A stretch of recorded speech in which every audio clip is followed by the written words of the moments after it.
That's pretty echoey. Why don't we go ahead and get started? Recording in progress. Ooh, right on time. Look at that. Let's go ahead and call this meeting to order, and I'll do roll call.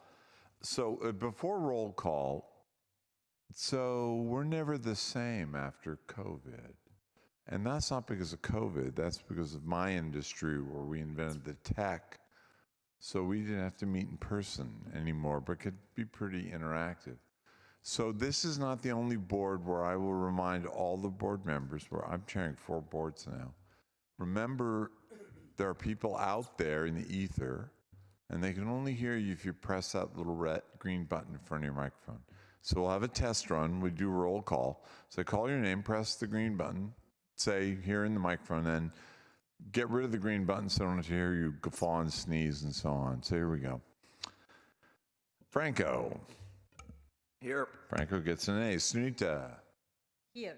Sunita gets an A. Andrew. Here. Andrew gets an A. David. Kwan. Is he not? David's not here. Howard. Present.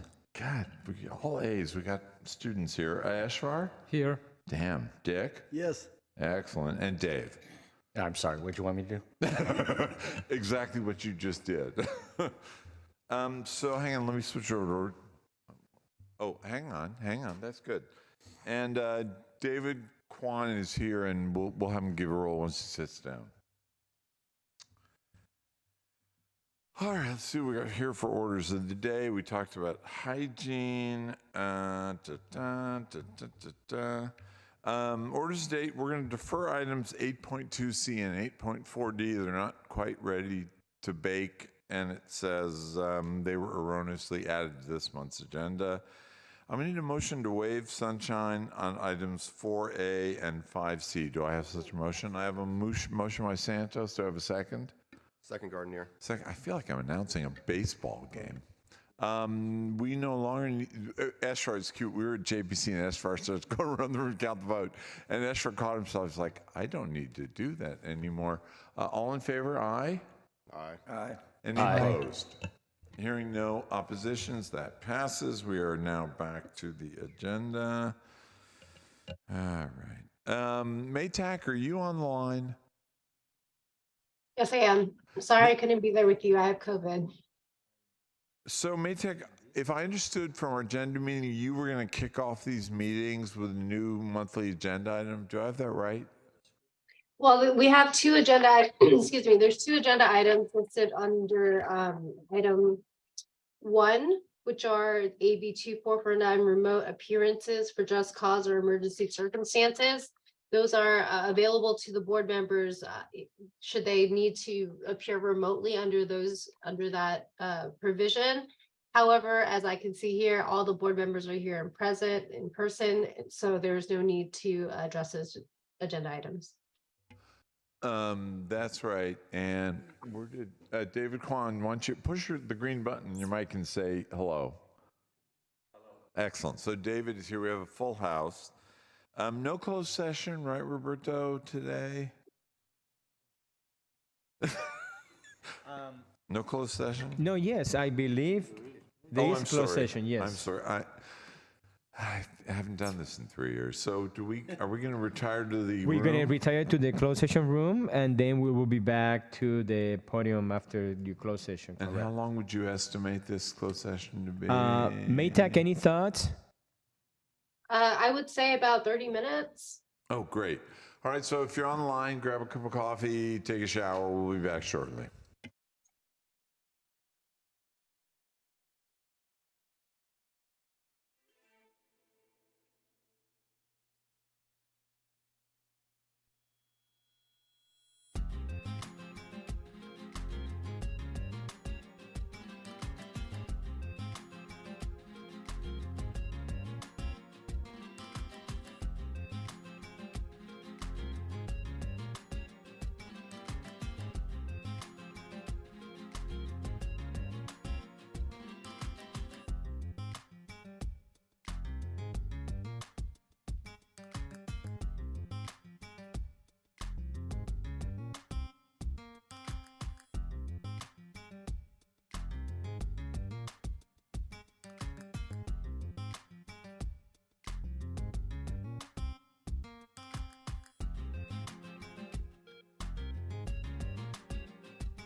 We have nothing to report out of closed session other than the fact that we had a marvelous time. I'll take a motion to approve the consent calendar. Do I have a second? Votto. I have a motion by Santos, second by Votto. All in favor, aye? Aye. All opposed? Any opposed? No. Hey, I'm going to do a little favor for one of our trustees, Dick. I'm going to skip ahead to death and survivor notifications because Dick, in fact, has to leave a little early from this meeting to attend one of those funerals. I will point out that it's a sad moment, we'll have a moment of silence, but it's also good news on some of these reports. You know, I kind of like to pick some out. So let me point out that I'm a senior citizen. I collect Medicare, and one of these members retired when I was in second grade. So that was a nice long retirement. I like to hear that. The majority of these members retired in the last century. So most of them had a couple of good decades after they left, and we're happy to hear that. I'll read this, I'll have a moment of silence, and then we'll go around the room for thoughts. Notification of the death of Robert L. Bacon, firefighter, retired 1996, died February 4, 2023, survivorship benefits, Terry Bacon's spouse. Notification of the death of Herbert Bartolini, firefighter, retired April 1st, 1968, when I was actually in third grade. Died Feb 2, 2023, with no survivorship benefits. Notification of the death of Joshua Brown, police officer, retired, deferred vested, died Feb 12, 2023, also no survivorship benefits. A notification of the death of Dudley C. Bino, that's a good name, firefighter, retired July 12, 1999, died December 25, 2022. Survivorship benefits to Linda Bino, spouse. Notification of the, we had a lot of deaths, unfortunately. Winter is always tough. Notification of the death of George Grigg, police sergeant, retired July 28, 2007, died Feb 5, 2023. Survivorship benefits to Catherine Grigg, spouse. Notification of the death of Michael P. Nichols, police sergeant, retired March 8th of 98, died December 14, 2022, leaving no survivorship benefits. A notification of the death of Stephen Pizzo. We have like names on this list. Fire captain, retired January 15th of 1998, died February 23rd, 2023. Survivorship benefits to Elizabeth Pizzo, spouse, and the notification of the death of Thomas Wheatley, acting chief, retired January 7th, 2004, died January 23rd, 2023. No survivorship benefits. Let's have a moment of silence in memory of these folks.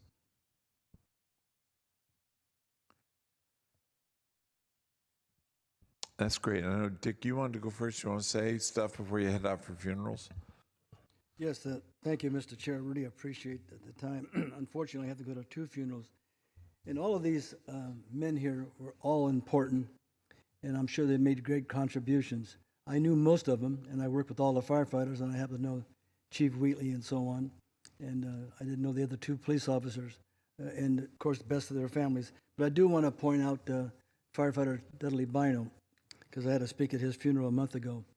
He was actually, I came out in 1968, and a lot of you folks, they don't know the times then, but there was no black firefighters. There was no women. There was no Asians, and there was only 10 Hispanics that welcomed me aboard. Times are very, very difficult, and today you're the beneficiary of all those sacrifices. But Mr. Bino was the one who created the Black Firefighters Association in Santa Clara County. He was the president and founder. He made the difference by bringing in, working with, at the time, the city manager, New Farmer, and they made a revolutionary change in the fire department. And that's when everybody had opportunity of being hired. So I wanted to point out his extraordinary leadership. And when Pam Foley talks about our EAP that we had, Employees Assistance Program, Mr. Bino was ahead of that and was really an instrument in making that work.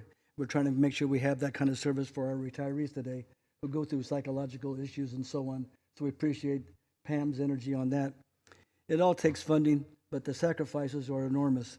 But Mr. Bino went on to make sure the playing level of opportunity was level and kept the fires of justice burning. So I'm going to point out Dudley Bino made a major impact, and the San Jose Fire Department integrated that because he was the second firefighter, black firefighter, to be hired but he took the role of leadership and made the difference. Thank you, Mr. Chair. I appreciate it.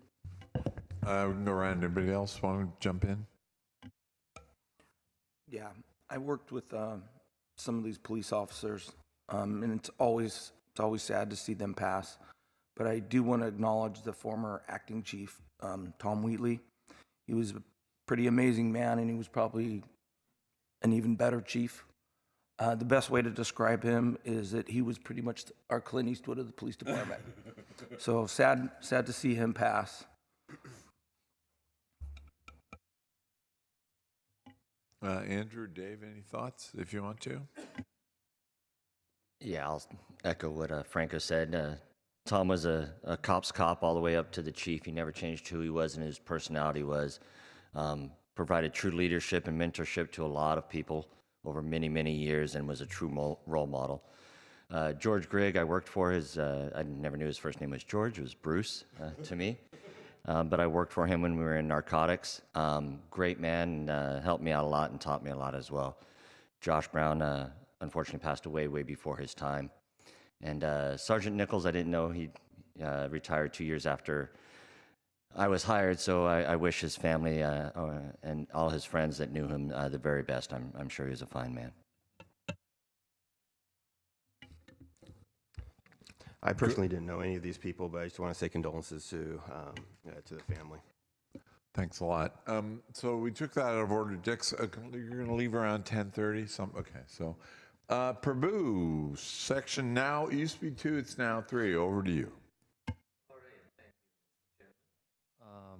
We have, sorry, let me pull this up. I think we have 2 things on the agenda today, asset allocation, and then there's a bunch of contracts that need to be approved. But before we get to asset allocation and Laura, I do have preliminary performance estimates as of 4/4. And again, these are unaudited numbers. These are just estimates, and these are not even month end. So keep that in mind. Police and Fire Pension Plan fiscal year to date 4.7%, and the Healthcare Trust was 6.17%.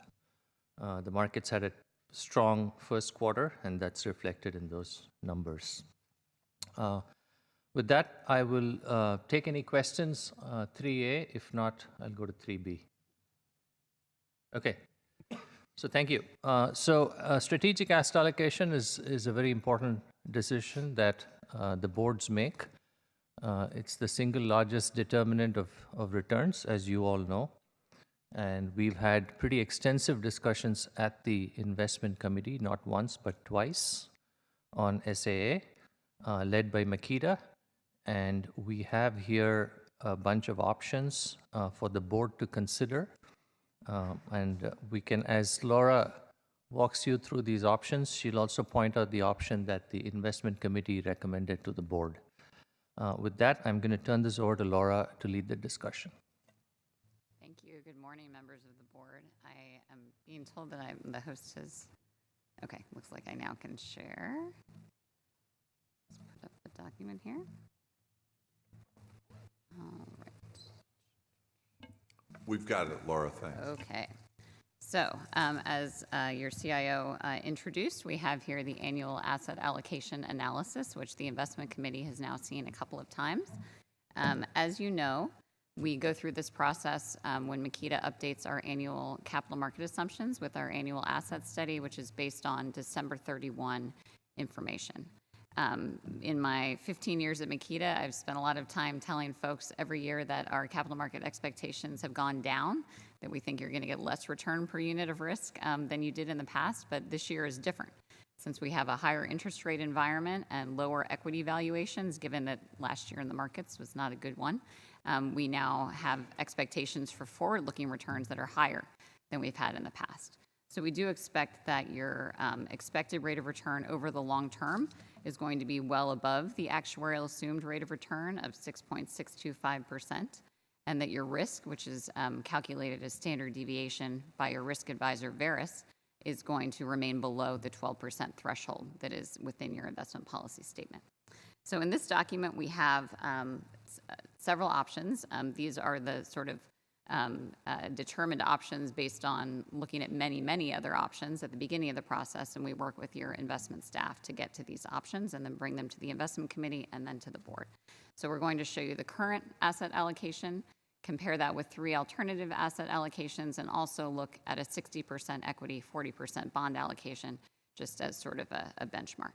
And our goal here, we know that our expectations for forward-looking returns are not going to be exactly right. We really do wish we had a crystal ball, but we don't. We have tried to have a sort of academically, intellectually honest process to try to come up with those expectations. Makita doesn't manage any assets. Our sole business is advising boards like yours, so we have no interest in inflating one expectation for one asset class over another. It's a purely academic process. But we aim to use a variety of types of analysis based on our expectations, but also based on historical scenarios and stress testing to come to the right option. We have here the investment policy statement language. As you all know, asset allocation is a really important part of investing. Probably the biggest determinant of your returns is not which individual investment manager you select, but what asset classes you're in and how much you have allocated to those asset classes. And that's been a big determinant of the plan's success in recent years. The investment policy statement does include some language on reevaluating asset allocation annually, which we're doing now, or when the S&P 500 experiences a decrease of more than 20% from its peak. So when you made the big change in the early pandemic days in March and April of 2020, that was because the fall in the S&P 500 triggered an asset allocation review that was quite timely. In terms of our capital market expectations, they're driven by a lot of factors, including interest rates, dividend yields, equity prices. 2022, as you know, was a difficult year in the markets, but the silver lining there is that it increased our return assumptions going forward. Bond yields did increase by the largest amount since the 1990s, so that drives up the future returns for fixed income assets. So the net result is that our expectations for asset class returns did jump the most in any single year than we've seen in our over 20-year history of developing capital market expectations, given the equity market drawdown and the increased interest rates. I included a few slides here on the market environment. The increase in interest rates was particularly sharp for short-term rates, driven by the Fed. And higher yields on bonds means higher future returns. The yield to worst on a bond is a really good indicator of future returns for fixed income. That was paired with lower prices for equities. So you can see here the black line on this chart is sort of a average valuation historically. The green lines are one standard deviation above and one standard deviation below. So you can see that U.S. equities are still relatively richly valued relative to history. They're still relatively expensive, but you can see they've come down a huge amount since their peak recently. There are lower prices in non-U.S. equities too. You can see that developed international equities now fall below that historical average, that black line, in terms of valuations. And then in terms of emerging markets equity also look even cheaper. Of course, any asset can be cheap for a reason. There's additional risks in investing outside the United States, but relative to U.S. equities and relative to history, developed international stocks and emerging market stocks look less expensive. Hey, Laura, are those denominated in local currency or U.S. dollars or some non-denominational This is thing? all U.S. dollars. Okay, great. And so it could be exchange rate too. Exactly. Right? And Thanks. when we develop expectations for asset classes that are outside the U.S., we look at a U.S. return because our investors are U.S. clients. Taking a look at page 10 here, this is a chart that I've presented for many years and said every year you're getting less return per unit of risk. But we do believe that relative to 2013, 10 years ago, which is the blue line, each asset class is looking slightly more attractive in terms of expected return per unit of risk than it was 10 years ago. Our process has sort of a baseline of using mean variance optimization, which is not perfect. You can see that it assumes a normal return distribution, which we know doesn't happen in practice. and that volatility and other factors are stable over time, which is also not the case, but it is sort of the best thing that we and our peers in the investment industry have to sort of start the asset allocation process. And then we layer on it other types of analysis specifically around looking at the risk of negative events, because mean variance optimization does underestimate the risk of large negative events. We have the eye chart here for you on page 12. We want to show you all of the information that you're deciding on, but unfortunately that requires putting a lot of numbers on one slide, and they get quite small. If you take a look at the top line here and the left column, so the left column is the current asset allocation for the plan, which has served you quite well. We look at sort of as a baseline, a split between growth assets and then income and diversification assets. Most of our clients need to allocate at least half of their assets to growth, oftentimes much more, in order to meet your actuarial assumed rate of return so that you can pay benefits over time. So we estimate that your current allocation has about 72% of its assets in growth type assets. And that includes everything in the growth category except emerging markets bonds and high yield bonds. And then we add in core real estate, which is a growth asset as well. So we look at mix A, which has the same mix of growth to income and diversification. The difference for mix A is that it takes 3% out of US equity and puts it into developed markets equity. I just talked about how non-US stocks look a bit more attractive relative to history and valuations than US, so that is one option for you there. Another option here is mix B, which would do the same thing in terms of shifting assets from US equity to developed markets equity, but would also put an additional % in absolute return. When I was here at the meeting a month ago, we got some questions about why there were certain assets that had actually done really well during 2022 when bonds and equities were both falling. Those sort of absolute return hedge funds or risk mitigating hedge funds that provide some diversification and did well in 2022, that's what falls under that absolute return bucket and would get an extra 1% from US equity in mix B. Mix C was added at the request of the investment committee. So a difference here is that it has a little bit less in equities. You can see it has 3% less in US equity, 1% less in developed markets non-US, and 1% less in emerging markets equity. And then it also has no long-term government bonds, and it puts those assets into short-term investment grade bonds. I mentioned how the yield curve had changed and short-term rates had gone up. So there was some discussion at the investment committee over whether or not being able to take advantage of more money into investment grade bonds would be a good strategic move, or whether it made sense to just do that on a tactical basis should the investment committee and board be interested. But we added mix C to show that on a strategic basis. We also have... So let me interrupt Laura, because I'm looking at this. Look, I'm a knucklehead. You and I have known each other for a long time. That little stunt that you and Vince and our staff pulled in the spring of 2020 was not a one-time thing. It was a long-term strategy where we would accumulate money, and then during a recession, we had some triggers. Or during any downturn, because the COVID downturn was unusual, but triggers that were put that in. In which of these buckets is that money that we're eventually going to put in the market?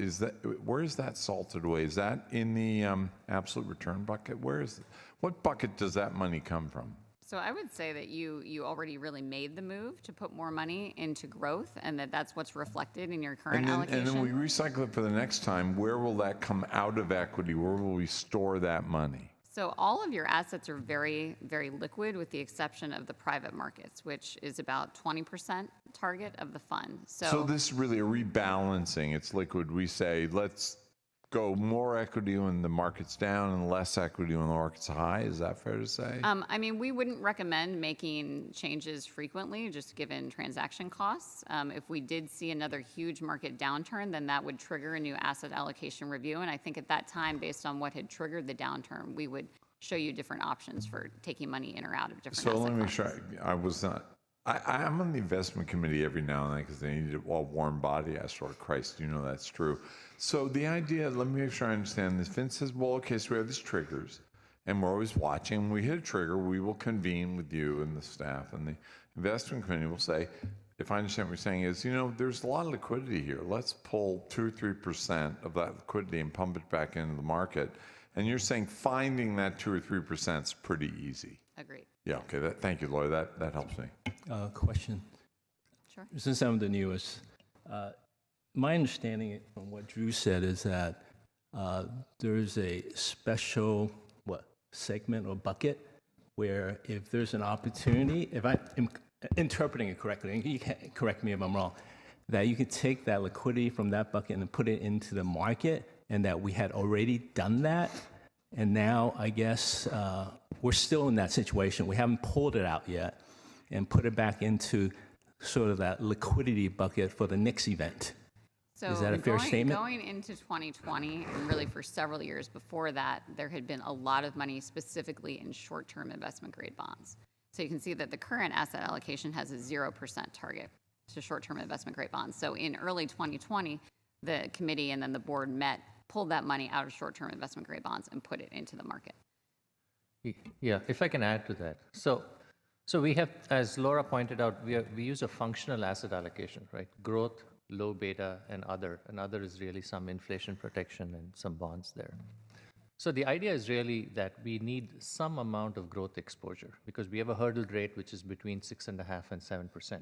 So we need some amount of growth assets at any point in time because we are long-term investors and we need to hit that discount rate.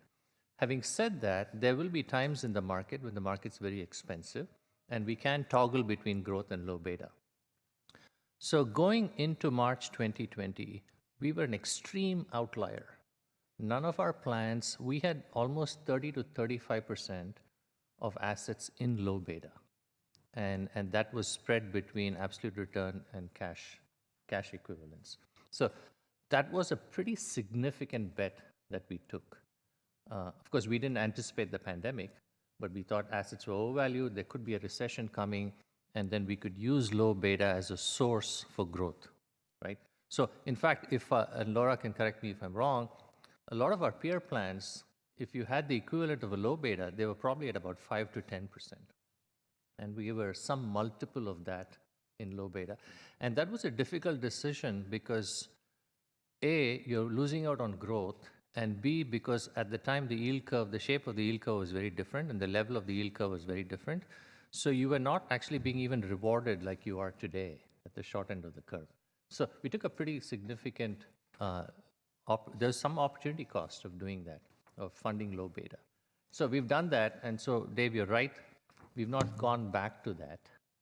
We've sort of dialed back risk over the last couple of years a little bit. We've tweaked at the edge, and we said we don't need as much in growth assets now that we've done very well. And so we've sort of dialed back a little bit by 1% or 2% and gone back to low beta, but nowhere close to where we were before. Okay, thank you. Thank you for the clarification. Sure. So just so so look, I really am a knucklehead when it comes to finance, but if I understand what Vince was thinking, if we had the political willpower, we would probably put 10% of our money in something liquid and the rest in the stock market, because over any 20, 30, 40-year horizon, which we're talking about, the U.S. stock market outperforms everything else because they don't have the political willpower. And so I think Vince's idea was, yes, but that cycle is nonetheless real, right? I'm an old man, David, you've got some gray hair. I mean, we've seen recessions, and you can bet there will be a recession and a boom and a recession and a boom. And so you kind of want to buy low and sell high. And because we have such long time frames, we can play that game, right, Laura? And Laura's beaming because we made hundreds of millions of dollars playing what was in essence a really stupid game, right? Well, I credit the board and the staff for making the hundreds of millions of dollars. Come on, you deserve a little too. I was a little nervous when you made that move all at one fell swoop, but it worked out. And so if you take a look at the bottom here at the dark gray bar, you can see the Makita expected returns for these asset allocations for 10 and 20 years. So these are average annual expected returns. So we'd expect that half the time you'd have a return below that number, half the time above, and then it would average out to that 8 to 8.5% for these mixes. And then Verus calculates the standard deviation, and it all remains well below the 12% limit in your IPS. Then we have a variety of other types of analysis to show you as well. We look at your asset allocations compared to peers. There was just some discussion over how you all looked relative to peers going into the move to put more in growth. Right now, the plan is right around the peer total equity allocation. Take these numbers with a grain of salt because they're self-reported and everybody classifies their assets in a different way. But we see here a total equity allocation of 43%, which is median. I assume that these plans are mostly reporting public equity since they have other categories for alternatives. And so the highest equity option, the current and mix A that you're looking at have a 42% public equity allocation. So you're still right around peers, maybe very slightly below in terms of public equity. If you look at private equity, the median here is 13%. Your buyout current allocation and venture capital equals exactly 13%. So you're right sort of on peer median when it comes to what I'd consider to be private equity. Taking a look at mean variance optimization based risk analysis, so this uses the optimizer and the expectations, you can see the differences between the different asset allocations. And you can see generally there's a trade-off between the severity of the worst case returns or the probability of experiencing a lower probability of reaching your assumed rate of return. And that's sort of the risk return trade-off that we'd expect. Looking at historical negative scenario analysis, so this is not based on Makita's expected returns or volatilities. This is based on what's actually happened to different asset classes in different market shocks historically. So you can see that mix C would protect by about 1.5% in most scenarios relative to the current mix, given the higher bond exposure and less exposure to growth. On the positive side, you see that trade-off. You see that mix C would be about 1% to 4% lower than the others, and mix A and B fall somewhere in between the current and mix C. Then we look at different stress testing scenarios, so increases in interest rates and spread widening in the high yield market or dollar gains and U.S. equity declines here. So again, we see what we would expect based on the current mix being sort of the growthiest, and mixes A and B being slightly less growthy, down to mix C having more exposure to bonds and a bit less to growth. So if we look at the positive side of that, you see the same trade-off. So if U.S. equities were to rise by a huge amount, the current would do the best. I'll point out that mixes A and B would do better here if the trade-weighted U.S. dollar was to decrease in value. So we're at pretty historically high values for the U.S. dollar. It's quite strong. It's fallen a little bit in the past couple months, but I know if you're planning summer travel somewhere outside the United States, the dollar is quite strong. If the dollar were to drop, mixes A and B would be expected to do a bit better because they have more non-U.S. equities. Quick question. Sure. The cumulative return is over what period? It's over for the stress testing, it's over the 1 year period. For the market shocks, you have the dates there.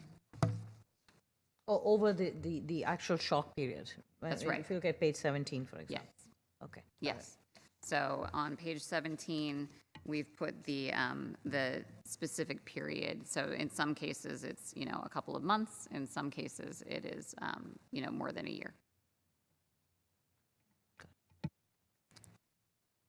We also look at economic regime management, which is a type of analysis that Makita developed because we were thinking about, well, we're not really specifically concerned about interest rate movements or inflation movements unless the market's not expecting them and they're a surprise, because that's when it really impacts different types of assets. And so we look at sensitivity of the different portfolios on page 21 to types of shocks. A growth shock would be a good thing. We have higher equity returns than we would expect. Inflation shock is typically okay if there's also growth. It's a negative thing if we have stagflation and we have low growth and high inflation. Then in terms of an interest rate shock, you can see that the global 60-40 would have a negative return, and that environment is particularly sensitive because it has 40% in bonds, whereas the others have less.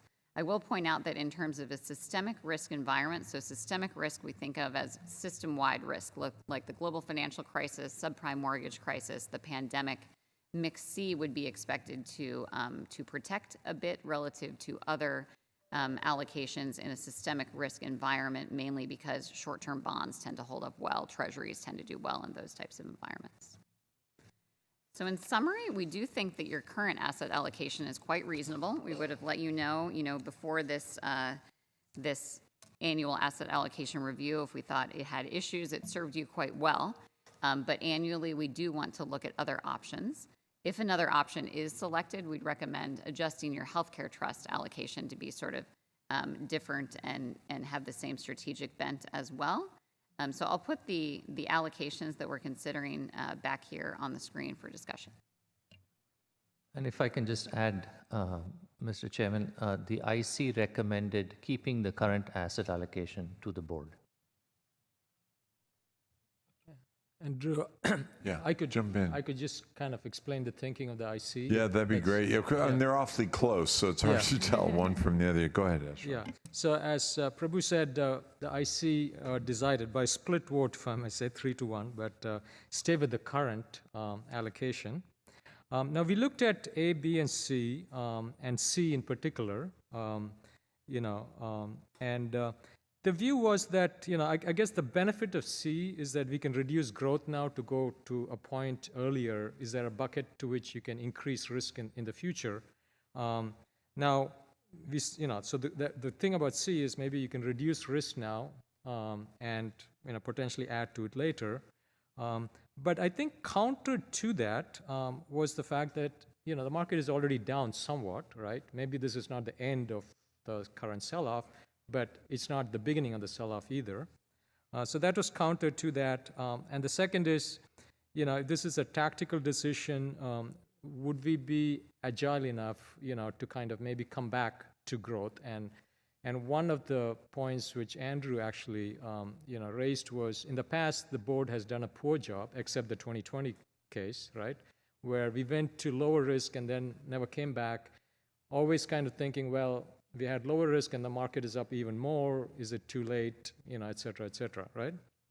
And the other is that we actually have moved some of the PE bucket, which is not invested, from equity proxy to fixed income. That's about 3%, right? Which is about the part of the the short-term bonds, if you will, so about 3%. And I think the staff have some flexibility within a few percent, I guess, in terms of maybe even making more of a switch if they think it's advisable, right?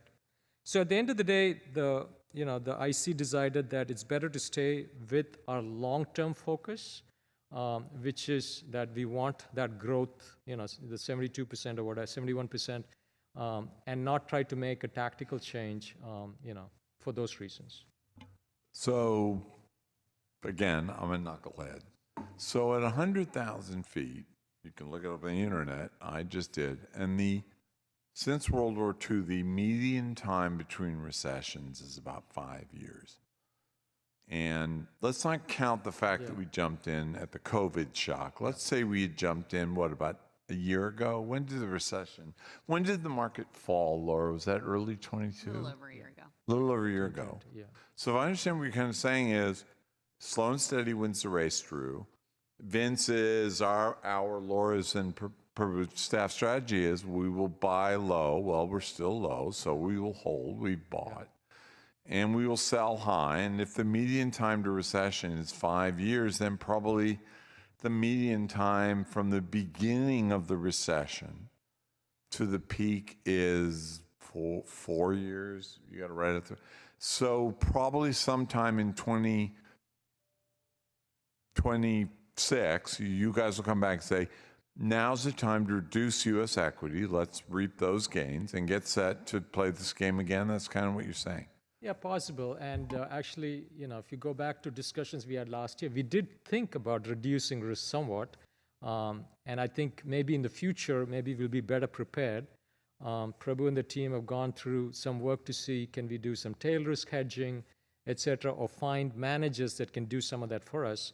So in a future environment, when the market is, maybe very high, and the plan has done extremely well as we did, we had the 30% kind of a year, maybe we may offer something like that. And for those of you that don't sit on the Joint Personnel Committee, Eshvar is not implying that that would hurt our discount rate because we have this alpha strategy.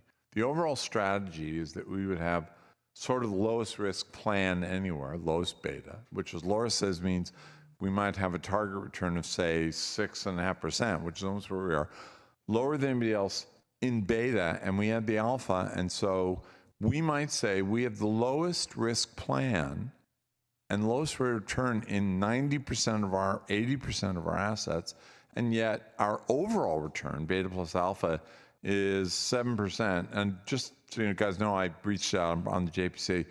The median plan in California fell below 7% discount rate. The median's what, 6.9%, I think Bill reported. So we actually are not far below median now. And look, this is just my opinion, right? My opinion is that we should target to return median, because I don't like to explain at conferences why I suck. Oh, you have the worst return. No, we want the worst return. And then we will subtract off the historical and predictable alpha, and that will yield a beta. And based on what Prabhu's been saying and Laura's been helped delivering, that beta would probably be even substantially lower than what we have now if we can sustain the alpha, right, Laura? So we might have a plan that is so low in risk that we don't feel pain during a recession. And yet when we go to conferences, we got the best CIO in the state, and we've got a median. Well, yeah, but your return's only median. Yeah, but we take no risk. And Prabhu, how we beat everybody in this downturn, right? Drew, you're setting me up for failure here. I know, Jinx, I'm sorry, dude, every time I Jinx. talk to Roberto, he's like, hey, can you walk on water now? With your eyes closed, dude. We have to put more burden on you, Prabhu. Yeah. So that's great. Thanks for telling us. We have floor's open. Maybe other members of the IC. Anybody? Yeah, I made a couple of comments here. From a high level, I mean, they look all so similar to me, even mix C. Since I'm a fixed income guy, I prefer fixed income. Just because, okay, I already said I'm biased. Just because I like the low correlation or some negative correlation to growth assets. And I think that there are a lot of growth assets in this plan. I mean, correct me if I'm wrong. And so even though they're close, all very close in nature, I prefer a more conservative approach, but I'm not against plan A, B, or even the current mix. My statement is, why are we picking one number? Why aren't we picking a range to give you the flexibility so that you can have the flexibility to take advantage of dislocations that you talked about in the past? I should have clarified. These all will include target ranges, and they do okay. in your asset allocation. I'm sorry. Just to put everything on this slide would be too much. Okay, so I'm sorry. They will Again, include the new target guy, ranges. Yep. I just didn't quite realize that. So I think it would make sense to, I don't know, from my point of view, to give you that range so that you have that flexibility. So I don't know, that's just one high-level thought that I have. And then second, sorry, I'm going to add everything in all at once. I'm somewhat familiar with mean variance optimizations, just because I did a lot of that in my past career. And the one thing that you highlighted, it really resonated, but there's two things that resonate with me with MVO. Number one, expected return correlations are all, it's an art rather than a science. So you know that could be garbage in, garbage out. So you have to take everything with a grain of salt. But the second thing that resonates with me is the underestimation of large event risk. That's definitely, the tail events are definitely not, factored into mean variance optimizations. And that's why I kind of like a little bit more fixed income, but with the flexibility of giving Prabhu the ability to take it from fixed income or negative or low correlation. Actually, I shouldn't say fixed income. Low beta, I should just say low beta bucket, and put it back into growth bucket whenever he thinks that there's an opportunity. That's my thoughts. Do you want me to comment on these things? Respond? Yeah, jump in. The floor is open. Everybody just jump in. Well, I'm a bond guy too, so you know. It's, Definitely didn't know that. Yeah, unfortunately, but yeah. So look, I think to your point, Dave, we do have flexibility. So the IPS says within 10% for each of the buckets that we can actually move. Now we've shied away from exercising that in the past, generally, because, and I know again you come from a tactical shop. And you know tactical asset allocation is not easy to add value doing things tactically. So what we've tried to do, and we got this ability maybe a couple of years ago, maybe, I don't know when the IPS was modified. But we have exercised it indirectly, as Trustee Menon was saying. So the IC chair and I discussed this, and I think we may have even presented this to the IC last year, where we actually took the liberty of saying, the proxy does not have to be in the Russell 3000. Instead, we'll put it in short-term T-bills. So whatever you're seeing here in growth assets, you can reduce that by about 3%, because whatever is supposed to be in the proxy for private assets is actually in T-bills right now. So essentially what we've done is we've changed the proxy from being the Russell 3 for private assets to T-bills, right? And yeah. So the growth exposure is a little bit lower. Now, I can see as a fixed income person why you'd like bonds, especially now, for two reasons. And I'm sort of with you on that. The front end of the curve has never been this attractive in a long, long time, right? I mean, I just love the fact that you can get 5% on a CD or a 6-month T-bill, right? I hear you.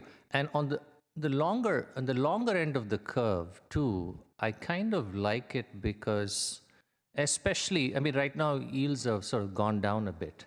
But if yields go back up, and if we are going to have a recession next year, I mean, that's what the yield curve is predicting, then long-term bonds will do well. I mean, you want a little bit of duration, right? So for those reasons, and I think those are tactical reasons, right? I do like fixed income. And I think that's probably one of the reasons why I don't want to put words into her mouth. Sunita actually recommended MIXI in some ways. But we've discussed this a lot, and we've sort of come to the conclusion as a group that, at least at the IC level, right, that there's several things here. One is that, do we have the ability to time the market? And April of last year, I think March or April of last year, we had extensive discussions at the IC about trying to protect the downside, and using option strategies. And both this board, as well as this IC, as well as the Federated IC, came to the conclusion that it's not worth paying insurance to protect downside on the portfolio. So we shied away from it. And to your other point, I think I would have liked MIXI better, hindsight's 2020, in January or February of 2022, right? And I don't know if we've passed that stage. Have we hit a bottom in the last cycle, and was that April of last year? It's very hard to time the market. And going back to one more point that Trustee Gardenier made at the IC, and which I have made several times before, it's very easy to take risk off the table. It's very difficult to put risk back on the table. And again, we have to keep in mind that our time horizon is 10, 20 years. And we are conservatively run. Yes, there is a lot of growth exposure here. And as Laura pointed out, our expected returns look very attractive now, thanks to what's happened in the market in the last 12 months. But if you look at any prior year asset allocation, the same combination of assets would have given a much lower expected return, right? So for those reasons, again, I don't want to speak for the IC, but I think we decided we'll stick to the current asset allocation. Can I jump in? Or, I guess, Yeah, floor's open. Just jump in, folks. yes, we're pretty, there's all the bond biased people and we have the equity biased people. I'd like to believe that I'm far away from bond bias after a negative interest rate environment. But I just had a few thoughts around this. I think, philosophically, it seems, perhaps I don't have enough history, that the 10% leeway that was given to the team, practical purposes. That's my impression. Is that fair? Yeah, that's right. Okay, so I mean, if I were to, as Drew tries to encourage all of us to be at 100,000 feet, I think that we still have a philosophical discussion, perhaps that we could have at the investment committee, which is, clearly in March 2020, it was a great opportunity to fix a strategic asset allocation, perhaps, I mean, in hindsight, mistake, which was, as I understood further, it was less than 50% growth, which seems very low for a plan like this. So, I mean, having done that, I think we're all human beings. So we don't want to sort of stay with that bias that it's very hard to add risk assets. I think it would behoove us to respond to big changes in what's happening around us. And the way I see it is the last 12 to 15 months, after 15 years, we are finally having some mean reversion of interest rates. There's going to be sort of, I know models are a little bit agnostic to this because your horizon is much longer, assumptions have gone through these major cycles, but we could go on philosophically in a few different ways. And I know I'm on the soapbox, sorry, bear with me. I think there's a concept of strategic versus static, right? Which is, we could say that our static allocation to growth is always 70% and 30% low beta, something like that. But and I don't like the word tactical, which is why I've been struggling over the last week to find something that is more marketable, but I haven't succeeded. But I mean, I think about strategic versus static and tactical, which is, I think it behooves us as a intelligent investor to react at times when there have been such dramatic shifts, not just in interest rates, geopolitics and its impact on supply chain. Clearly, we can't predict all of this.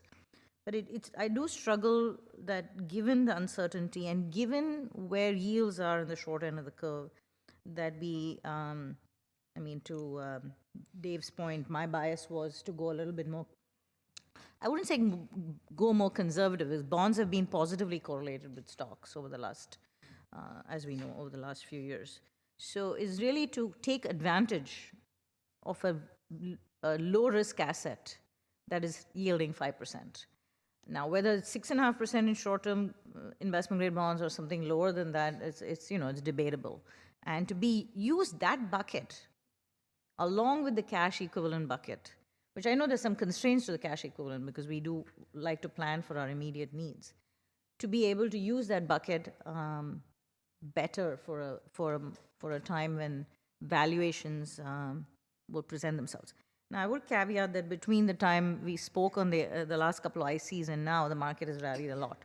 So the other last point I'll make is the complexity of this exercise is the friction of timing, right? We meet once a month, the IC meets once in 2 months, which is why I think that maybe philosophically, and this is probably a discussion for IC, how do we empower Prabhu to make those decisions a little bit more dynamically, is what I would sort of suggest.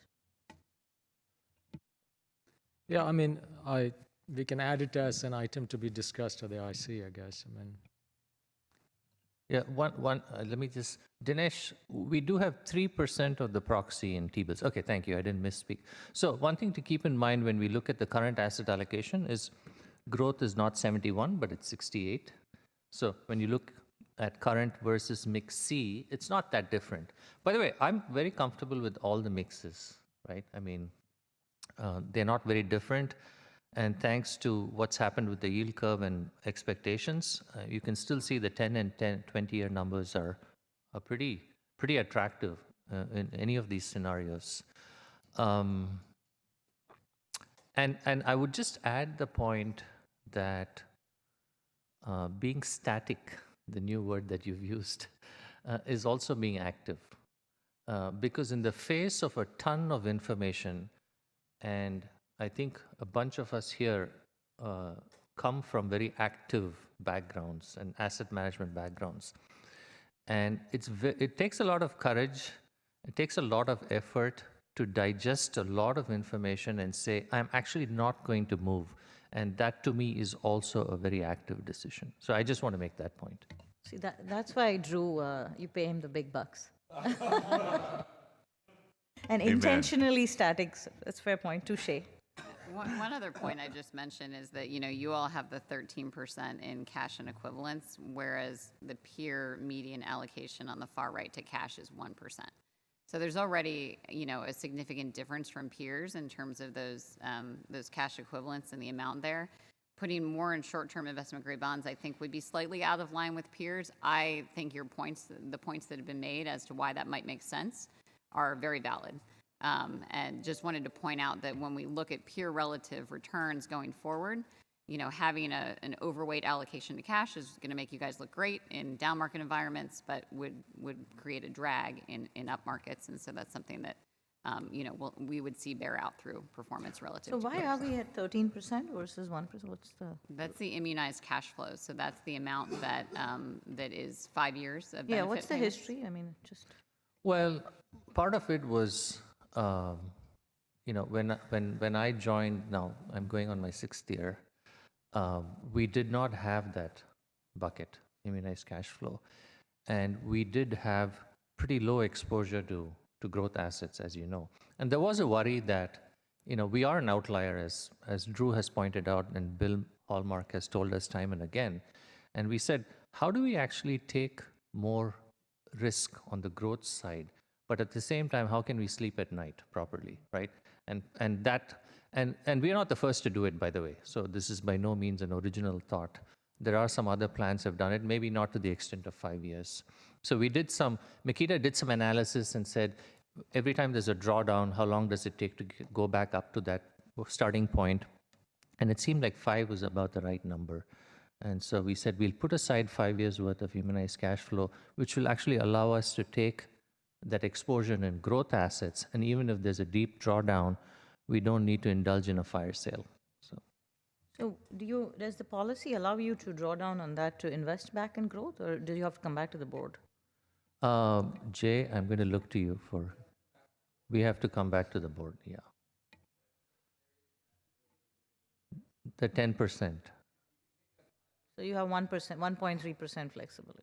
Yeah, and the good news is we can convene a board meeting, with literally, I believe, 24 hours notice. So, yeah. Okay, I didn't realize that. And yeah, I do take, comfort in the fact that, and I know Ishwar has also mentioned this, that it's not 71%, it's really 68%. So, I mean, that's definitely a good move, yeah. Another comment. I think all these mixes is more or less 70-30 growth / I won't say fixed income, low beta. Mm-hmm. So whatever you do with low beta, I'm assuming that's always going to be anything that's low beta or low correlation to equity and growth markets. Is that a fair statement to make? Yes, you know how absolute return strategies work. Yeah, I do. Yeah, so I consider that low beta too. Yeah. So okay. So in my mind, are we making a selection, or what are we doing here? Guess I'm not. Yeah, the IC recommended that the board adopt the current mix, but certainly the board can weigh in. What is the current mix? Which is on the first column here is what is the current asset allocation. Which you're saying it's already at 60-something, 30. 68% growth, because 3% of that. So there's already flexibility, even if we say, let's go with the current mix. Yes. So if we did theoretically vote on mix C today, would you put the 3% back into growth? No, because that would be against the spirit of the board's adoption. No, but you'll be 66%, but anyway. Yeah. Yeah. But what I mean is we don't want to go down to 63%. Right. I hear you. Yeah. I mean, I would certainly It's a theoretical look for some direction if you go to mix C on what you want me to do with the proxy. So, Drew, so I have one yeah, go comment. ahead. Yeah, jump in. So I do want to support what Sunita said about maybe using the word static. I don't like labels. On the other hand, I fully agree that we have to be long-term and strategic. And I think to me, the most important thing is trying to determine what are the big events. Is it this change in the yield curve, or is it the rapid change in interest rates? And my view was to maybe come up with metrics at some point that would allow the staff to indicate, okay, this is something that's big coming and we can see it. So that way it's not reacting to every single market swing. So I think there is some recognition of what are our big events and when you can take those actions. Any other comments? I can move a motion. Well, hang on. So let me make a final comment.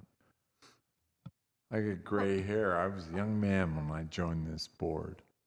And ladies and gentlemen, we have invented perpetual motion. We have created a goose that lays golden eggs. And we hired him. He's not here by accident. He's here doing exactly a plan that Laura and Vince. God, Laura, when did you join us? 2012, 2013? Police and Fire Federated in 09. Yeah. Oh, that's right. You were. Sorry, we didn't recognize greatness when we saw it. I was through all that time. And how many kids do you have now? 4. You were like in 3rd grade. Anyway, so these are all sort of the same. And Prabhu and Eshvar say, I think we got this figured out, so make the motion.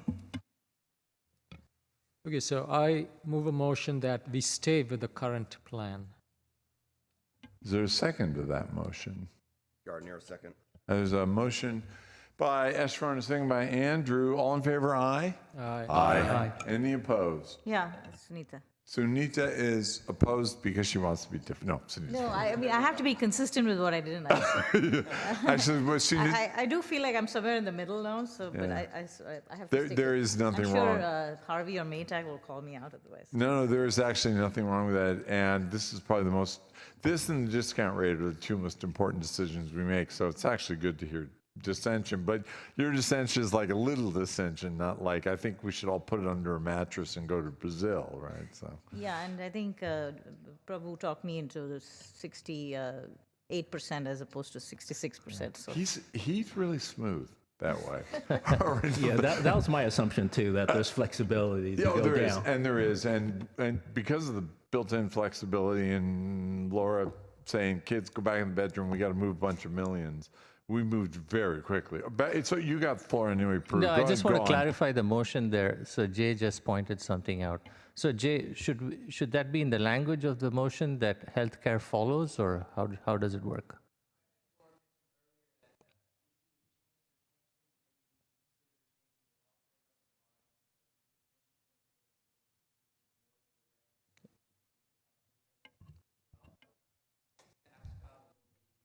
I think we're okay, because isn't the rule that healthcare generically follows the main unless we say something different? Do you know? Yeah, I think Jay's being just careful there. But we have. Okay, let me put it this way. Jay's being Jay. Jay's being. Okay, so let me just add this for the record. So it's my understanding that healthcare will follow pension, and since there are no changes to the pension system's asset allocation, there will be no changes to the healthcare asset allocation. That would be my Wait, read. so I'm a little confused. Yeah. What? You had a 2% outperformance of approximately year to date on healthcare. So the asset allocation of healthcare, I should know this, is different from the pension. You're saying you just keep it as is, or make it this? No.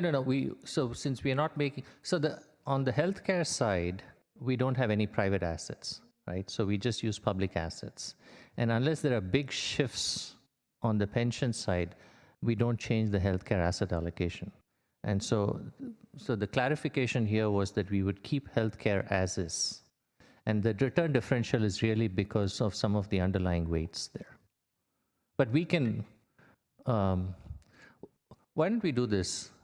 Since some trustees are new, we will bring it to the IC, the next IC, the healthcare asset allocation. So I understand what you're saying is these are ranges, and Laura said if we put the ranges on the chart, it look like an explosion in a crayon factory.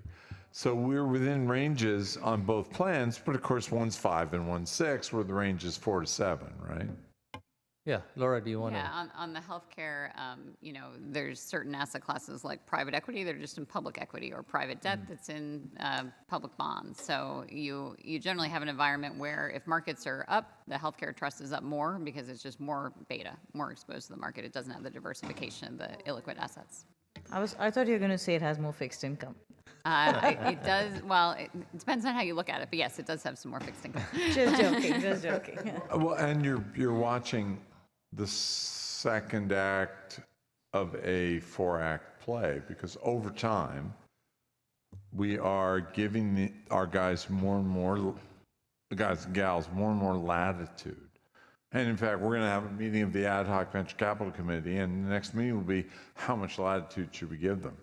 And I think the overall theory is when we kind of get to the terminus of this, Prabhu, we will set ranges and targets with you in consultation with the IC.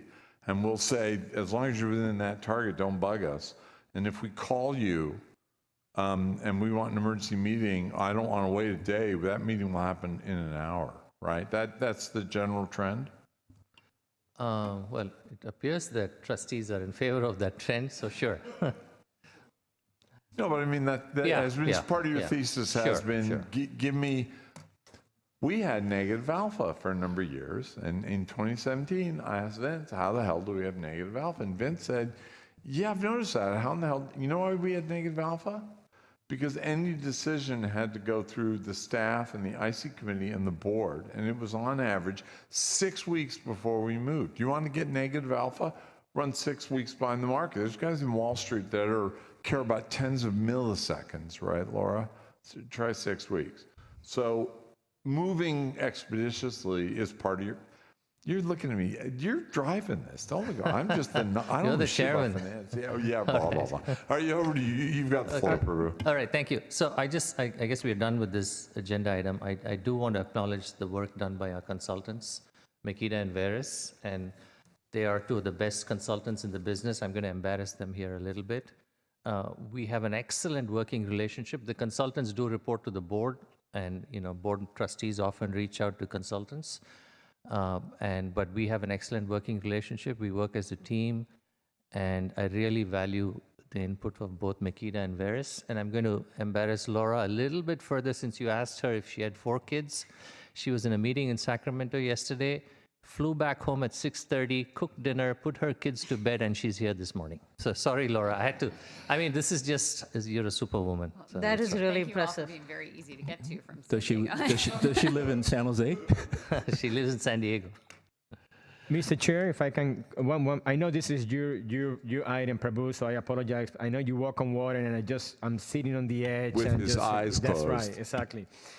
But to the questions about the healthcare, I just want to know that, as you know, Makita comes before you every quarter and makes the quarterly presentation. So if you go back to the last meeting on the healthcare presentation, page 27, you have the allocations of where how much we have. We have 56.6% in growth, which is all in public equity, as Makita indicated. And we have 5.4 in short-term IG bonds and 0.7 and 1% in cash. And the other 37% is split between core real estate, commodities, investment-grade bonds, and long-term government bonds. So the information is there. I think Prabhu indicated the IC can have this discussion, but no changes to that allocation based on the fact that you're not making any changes. See, it is fixed income. To the It is. to the pension. I don't know if there's anything else that you want to mention, but I wanted to make that point. Thank you. Thank you, Roberto. You just couldn't resist, could you? So we go to items 3C, D, and E, and I let Mr. Kumar and Mr. Kwan take over.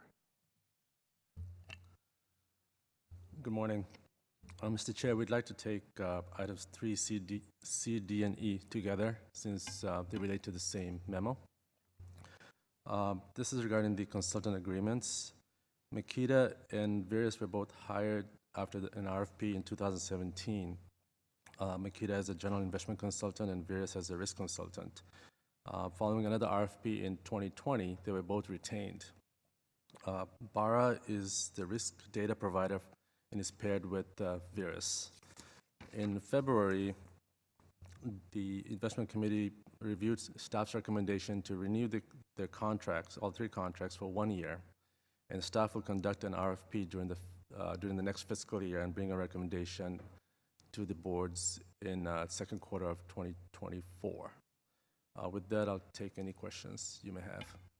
So there was a master plan when we hired Prabhu, and that master plan indicated that at the asymptotic level, which are pretty close, your staff is mostly filled out now, right? Mostly, that consultants would be about a third of the payroll if you count the consultants plus CIO plus IOs. And what's your total payroll? It's in the low 1 million plus range now? Yeah, about 1.3 to 1.5. So the total of these 3 contracts plus his payroll is about 1.6 or 7, and this is almost exactly a third of that. Prabhu, so I would say as we go on, this is probably stable. The amount of services you're getting from them and your staff, this is about the asymptote, right? Yeah, I mean, I think. Hey, listen, Vince isn't here. This guy was right about everything like 5 years before it happened. He's a Svengali.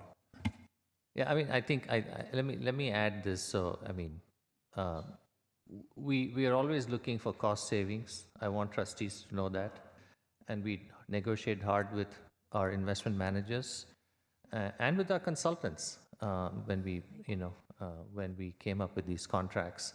And so we will continue to do that, and we will continue to cut costs.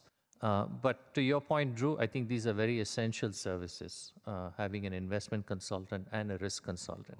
I think our systems, our portfolios are a lot more complex now than they were like 10 years ago. And our assets are twice the size they were when I joined, almost. And so but we've kept these costs somewhat static, even though our assets have grown quite a bit. So, Laura, I think you have, over the last 5 years, Laura, kind of since we hired Prabhu, total amount of alpha, including that little stunt we pulled in 2020, is roughly how much? Roughly, Laura, 100, 300 million? What is it, the alpha, roughly? Well, as a consultant, I have to say it depends. It depends on whether you're comparing to peers or a benchmark, but in the hundreds of millions. Right. So we pay about $1.6 or $1.7 million a year for a group that is generating on average $50 to $60 million of alpha.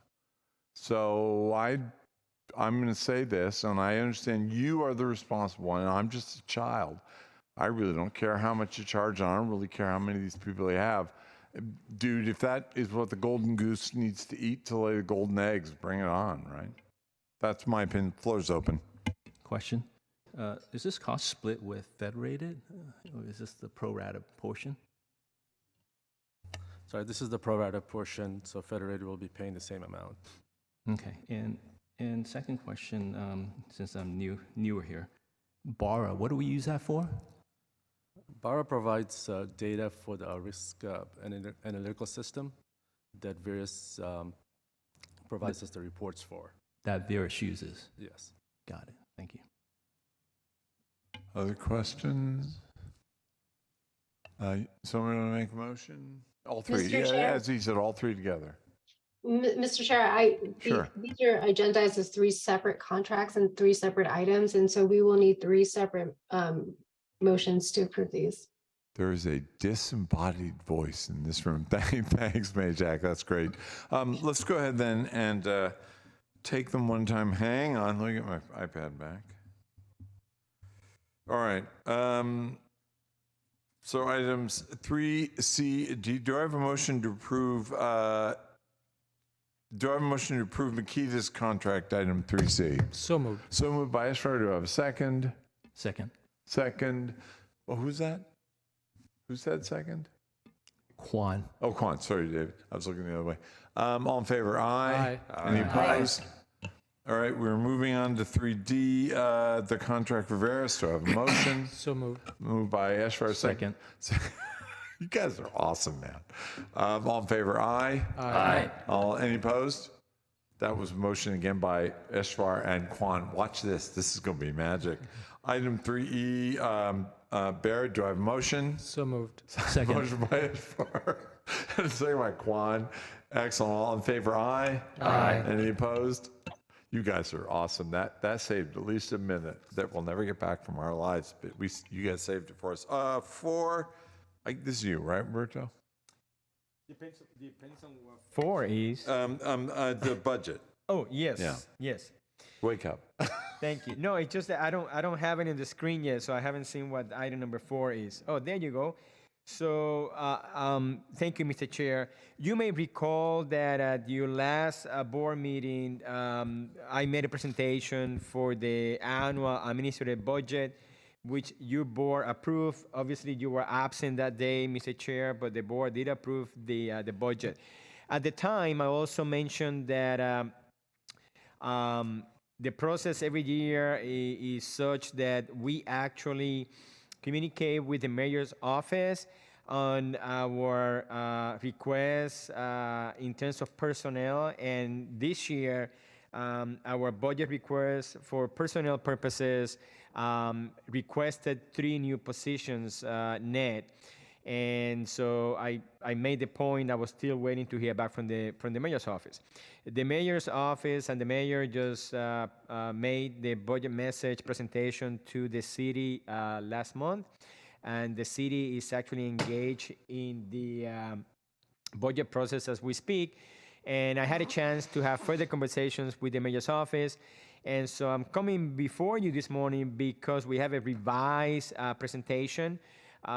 Because of the positions that we requested, they were in support of moving forward with 2 of them, which after discussion with staff, we feel positive and confident that we still be able to perform our core duties, and we are going to be able to perform all the operations and requirements for the coming fiscal year. So I'm okay with moving forward with 2 of the 3 positions that we requested.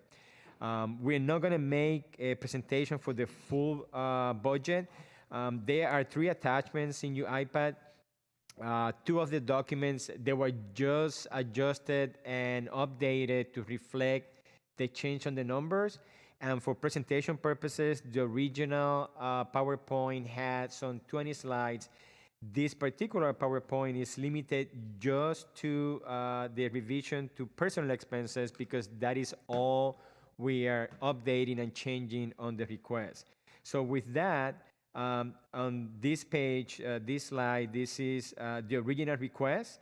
It included 4 million. I'm sorry, let me go back to the original. Thank you, Benji, or whoever is driving this.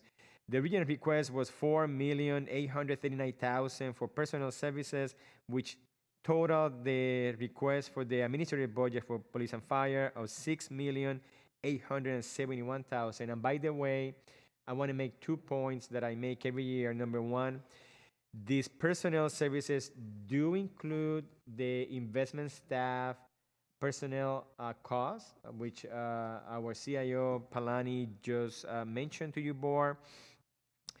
And when we do that, I want to be clear that the split between federated and police and fire, and Benji, please, if I misspeak, correct me, is not really a 50-50 split on the cost.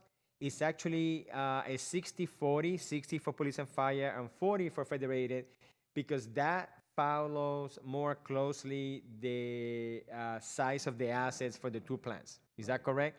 So of the total plan assets that we have, about 60% belong to police and fire and 40% to federated. So I wanted to make that point.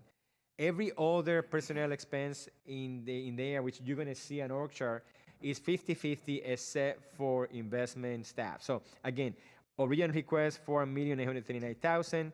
If we can move to the next slide, the new revised request for personal services is $4,792,000, which makes a new total of $6,824,000.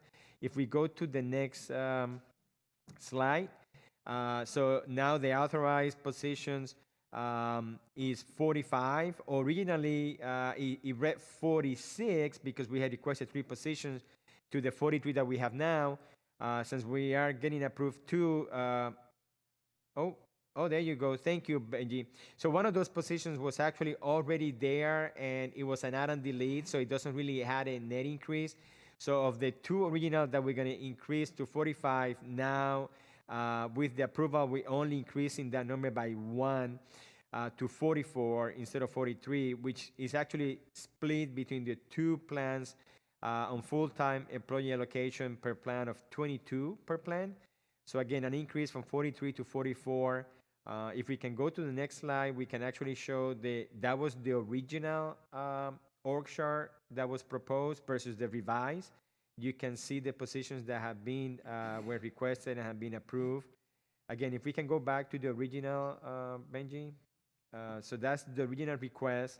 And then again, to the revised request shows what are the positions that have been approved with the mayor's office. And I just want to touch base on that process. Your board, I come before the police and fire every year, and then after your board, later this month, we will be presenting the budget proposal to federate it. Both of you boards obviously have to make the decision to approve or make any changes to the budget request that staff is proposing. Usually, I make those presentations to your boards after I complete the process of the discussion with the mayor's office. And so I just wanted to make the point that over the years, there have been situations where either they have been very supportive of the request or they have elected not to support the request that we have put forward. And we have always found a way to not only work with the mayor's office on this request, but also to work with staff and make sure that we actually have enough positions to actually complete and perform our core duties, which I wanted to make the point again, this year, we feel strongly that that's the case. I suspect that if at any point in the future, there is a strong difference of opinion between our office staff and your boards and the mayor's office on the budget request, then at that point we have to cross that bridge when we get to it. Fortunately for me, we have not been in that situation since I've been leading the charge at the office, but I wanted to make the point that we have a very, very cordial relationship and we work well with the city and the budget office and the mayor's office. So I wholeheartedly support the request as is put forward, and I'm happy to entertain and answer any questions that you may have. Thank you. Floor is open. Any questions? Roberto, just a couple of quick questions. Is it typical to have retirees return? Was that a special case? No, it is typical. We do that every year because obviously, as you know, when they leave, they actually have a specific knowledge that is not easy to replicate. And if we hire new staff, especially that they do not have any kind of retirement background, we use them for two reasons. We use them, number one, to really onboard and provide education to our new employees, but also for projects that we have to work throughout the year. And the truth is that we do have vacancies throughout the fiscal year. So in order to, it takes some time to be able to fill those vacancies. So we also use the retiree hires to perform that kind of work. Sandra and Barbara, I don't know if you have any further comments on what are the reasons we use the retiree rehires. No, I think you covered them. Okay, great. And then the other question, this is sort of a nit. In the memo, it shows professional services decreased by 10.5%, but in the presentation, it's 9.52. So I don't know if that was intentional. I'm going to have to. I know, actually, you can look at it later. I will just ask. I know Benji is looking at it right away, and so I don't know if Benji have any comments. It's a fair question. I don't know the answer. So we can do a couple of things. I think, again, Benji is going through it and looking at it. And if we are not able to address it right now, I certainly be happy to respond to you directly and then to the board. And next time, I think Benji is coming down. So you do have a comment, Benji? No, in the professional services, it was a decrease in the memo itself, which was a text document. It said 10.5% down, and then the presentation, it was minus 9.5. Oh, that probably has to do with the modified, and because at the last board meeting, we requested additional funds for professional services. Okay. So that's probably. So are you Okay, well, suggesting that we updated the? Oh, I'm sorry. It says from 45 to 43. Yeah, that was an error, typo. Okay. We forgot to update that. All right. part. Yeah, Thanks. I was going to say we updated the presentation, but we need not update the memo to reflect the Correct. revised request. That's what it was. All right. Thank Thanks. So I'll make a comment. So as I said when you just city council, I'm not here because I know anything about finance, and I'm certainly not here because I know anything about pensions. I've never been a policeman or a fireman, but I am a recognized expert in building high-function teams. He is pretty good. He walks on water. Barbara, well, the world already knows. I think Barbara walks on water. Guess what? Benji and Sandra are superb. Whatever you guys want, ask for it. I reckon Harvey and Maytack are sweating bullets out there. We're talking 44 people managing close to $5 billion, generating $50 million a year in outperformance. And I think part of this is we have some complaints from our members that we keep patting ourselves on the back about how well we're doing financially. But services were hard during COVID. And I know, Barbara, you and thank God Sandra's here working your butts off. So I think any effort you make, Roberto, to hire more people to bring our services up so that, like our numbers, they're the best. I would like to have the best pension plan in the state of California. We're almost there. And then I'd like to have the best pension plan in the nation. And I don't think that's too ambitious. Well, of course it's too ambitious, but you have to say something. So I would urge us to go ahead and support this. Floor is open. Motion to approve. I have a motion from Franco. Second, Wilson. Second, Wilson. Boy, there are a lot of fingers on buttons. They do like you, folks. All in favor, aye? Aye. Any opposed? Motion carries. Thanks so much. It's you. Go ahead, Roberto. Oh, it's me again? I apologize. I just don't have the agenda in front of me. We're over to item section 5. It's your Oh, comments. And then the Pam. update. Yeah, you and then Pam. Yes. Thank you. Thank you, Mr. Chair.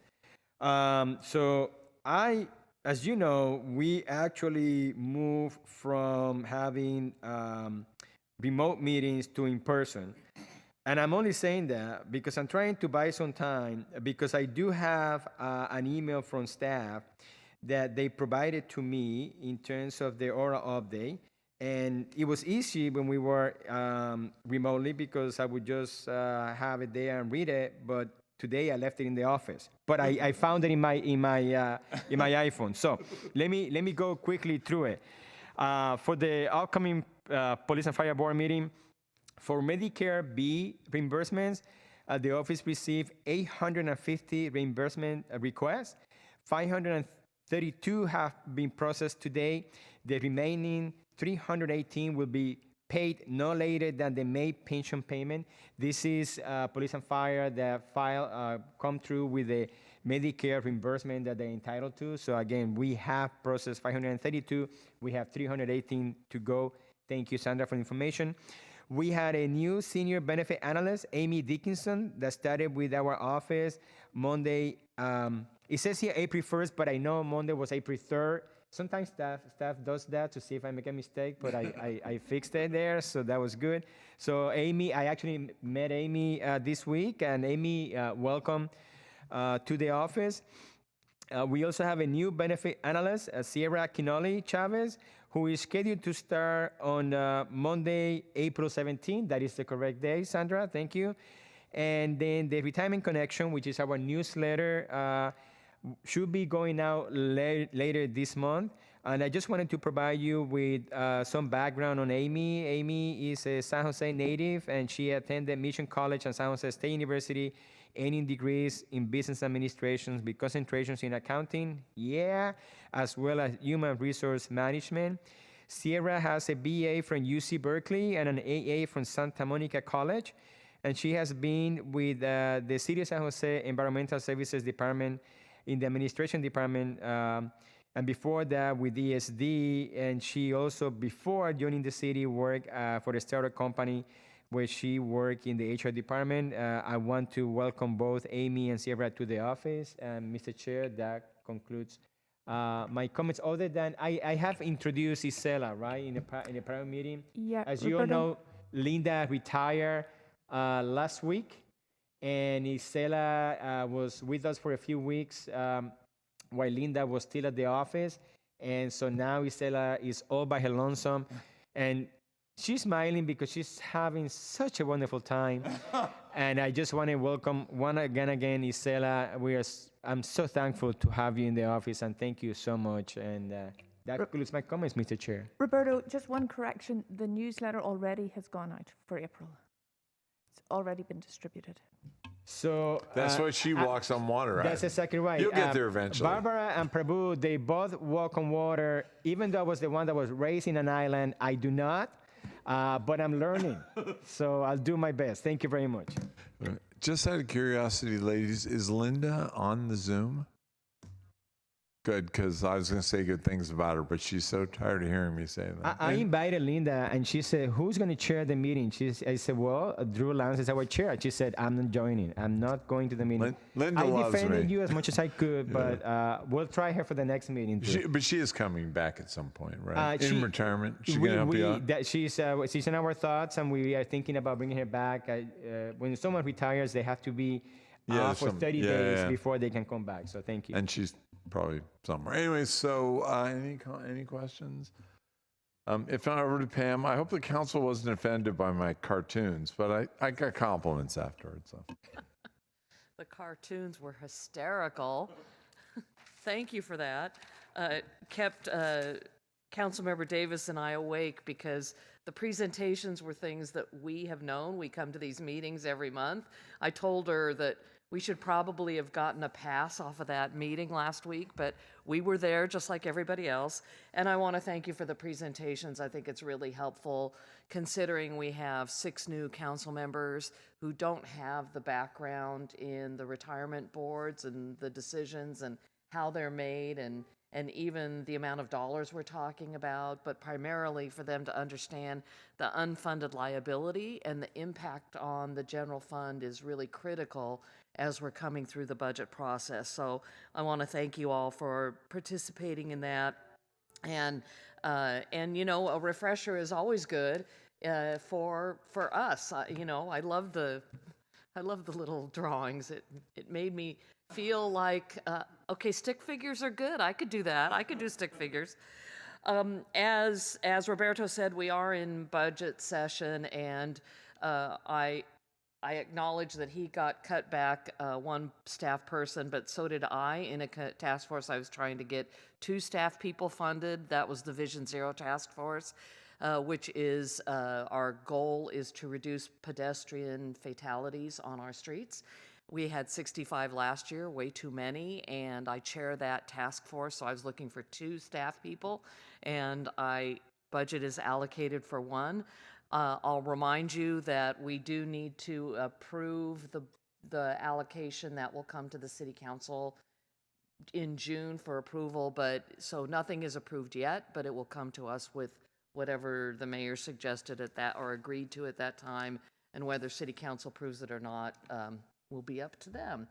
It is a difficult budget cycle this year. While we are projecting a reserve for this year, it's a very tenuous reserve, and next year we're projecting a loss on revenue next year.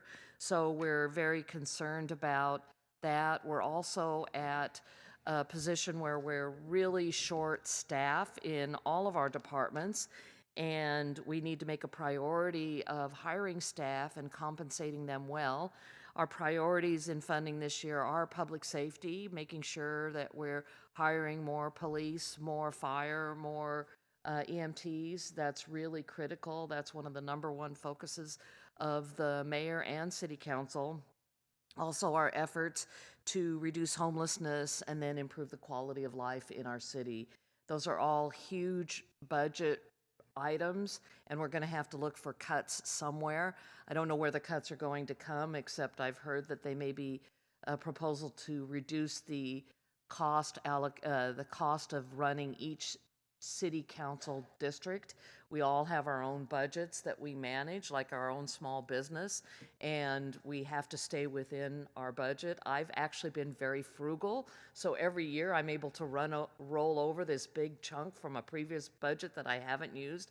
I'm not going to be so lucky this time, and I think I'm being reduced. We're all being reduced equally. It's not like I am. Everybody will be across the board. At least that's what we are led to believe, that we're going to have a reduction on our budget, which I'm fine with. I've used to run my own small business. I'm used to balancing budgets, and that's what you have to do in order to provide the core services that we do. So if you do have any budget requests outside of this venue, please let me know that if there's something else that you see that you'd like us to consider funding.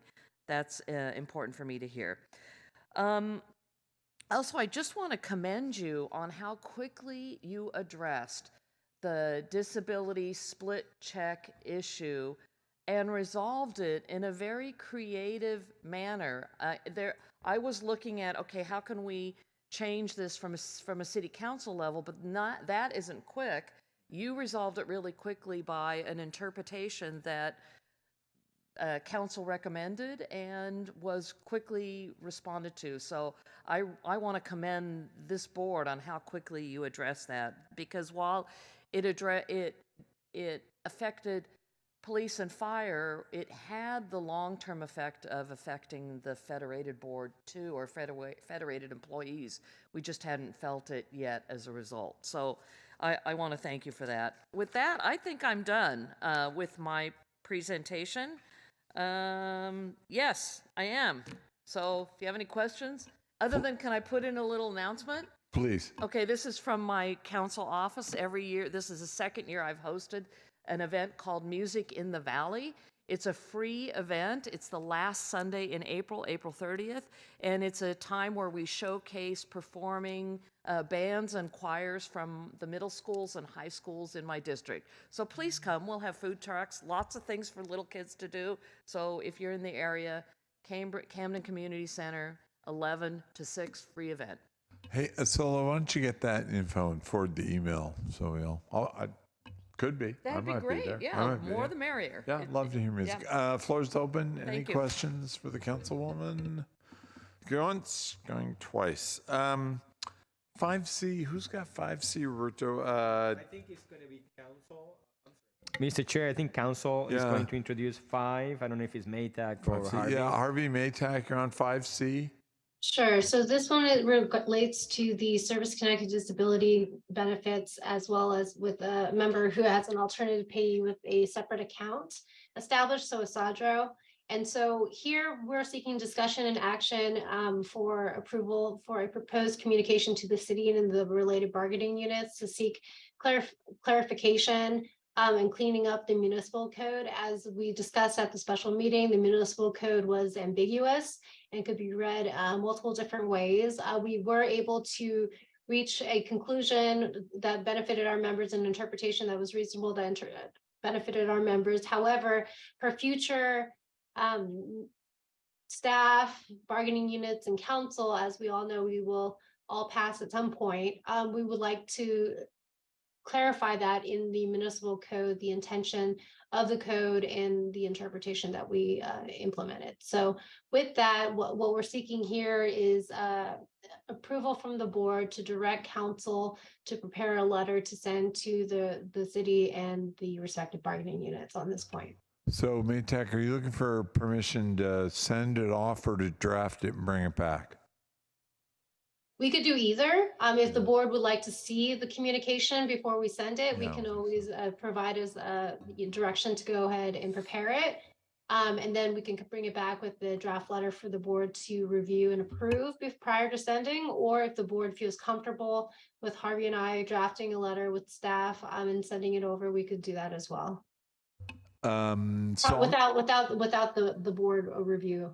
So I'll make a motion that we direct council to write this memo and the board delegate authority to Roberto and council to approve it and send it. You're okay with that, Maytag, right? Yes. Okay, is there a second for that motion? Second, Votto. I got a motion by Lynn, second by Votto. All in favor, aye? Aye. Any opposed? No motion carries. MGO, is that you, Roberto? No, I believe that's Benji. Yes, that is me. So normally this would go to the audit committee first, but because of timing, it's going directly to the board, so we apologize for that. The current audit contract with Grant Thornton expires at the end of this month. So an RFP for, let me share, for an RFP for external auditors was issued in February and it closed on March 17th. We received 3 proposals, one from MGO, one from UHI, and one from E.D. Bailey. And the only California firm that was received was MGO.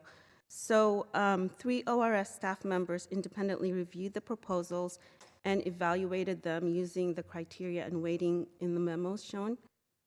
It was the senior internal auditor, one of the senior investment officers, and myself. And we all were unanimous in our first choice of MGO.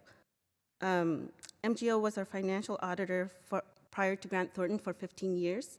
We enjoyed working with them. They're very experienced in auditing pension retirement systems, local government pension retirement systems, and we scored them the highest at 88%. Their fees were a little bit higher, about $10,000 more than per plan than the other firms, but I think it's because of the cost of living. Like I said, they are in California. The other 2 firms are outside of California, so they were a little bit more. As you can see, we are requesting $750,000 per plan to cover all 5 years, as well as the 2 one-year contingencies after that. So if there are any questions, I will answer them now. Hi, May I Benji. ask a question, Mr. Chairman? Yeah, jump in, Harvey. Thanks. Hey, Benji, how widely circulated was the RFP? Because I'm surprised that we only got 3. MGO and 2 out of state. We posted it on Bidingo, the city's RFP system, and that's where we usually post all of our RFPs. And I did reach out to some of the firms, including Brown Armstrong, but we never received any proposals from them. Very surprising. And if I may, Mr. Chairman, the other question is, how do their fees compare with what we were paying to Grant Thornton? It's a little bit higher now. Grant Thornton was at the last audit, it was around $85,000. So if you can see, 2023's is around $93,000. So it's a little bit higher, but I know that Grant Thornton had to, they had to limit it at $85,000, but they were definitely incurring a lot more hours than they.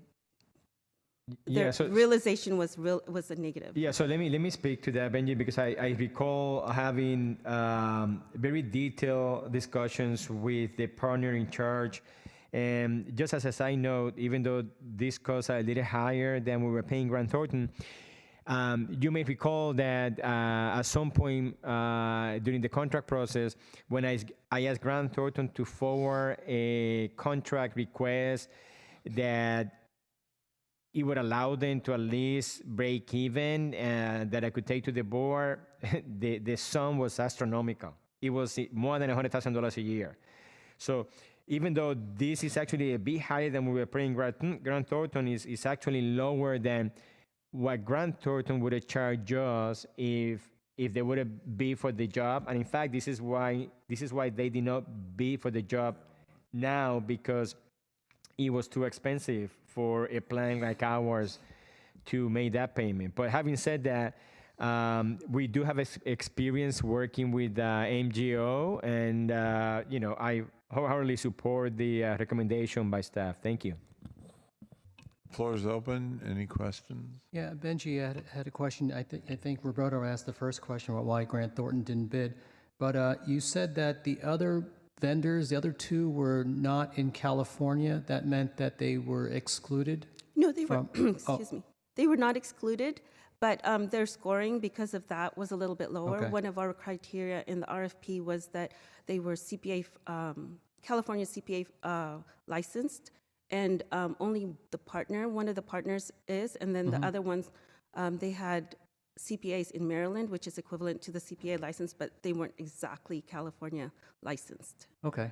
All right, great. And the other question is, I noticed that they are also the auditors for the city. That's correct. Does that pose any kind of issue at all? So the city's auditors are currently MGO. Their contract will expire after this year's audit, and then they'll be issuing their RFP next year. I know in the past it has been brought up about the independence issues, but both the city and the retirement systems have different partners on their plans. They have different staffing.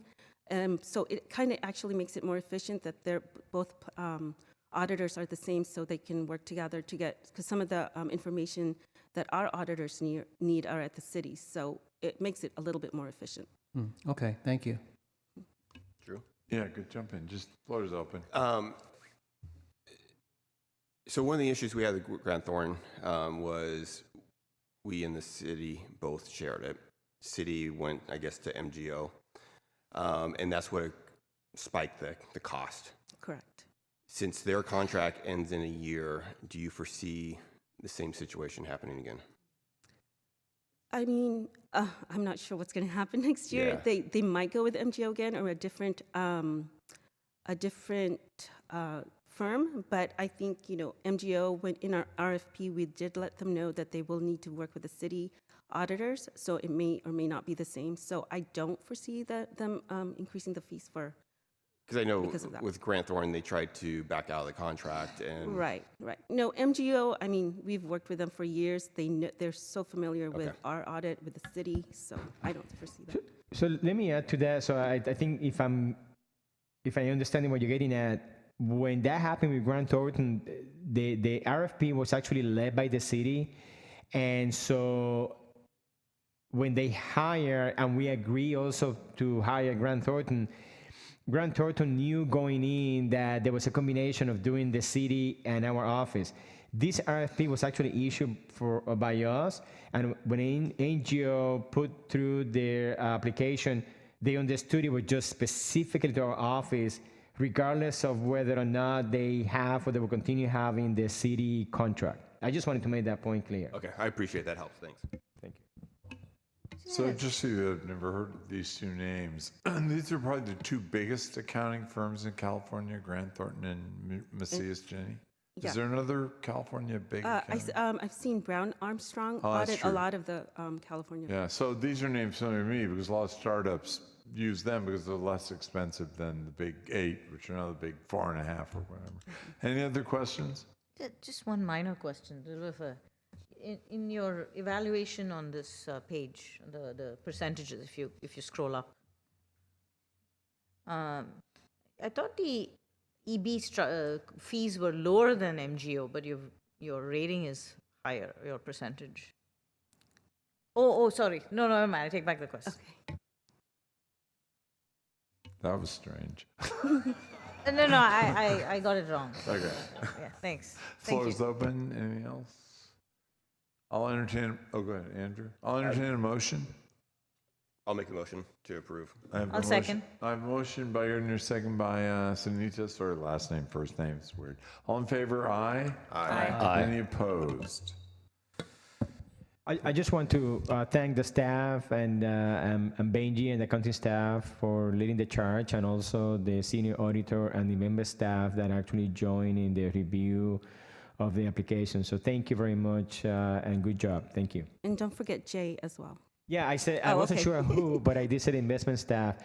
And Jay, he left already. So Jay, wherever you are, thank you. And you and I both have to do better so we can walk on water, but we're still trying. Thank you. With your eyes closed. Who is this 5E, Roberto? That's me again. Again, go over to you, Benji.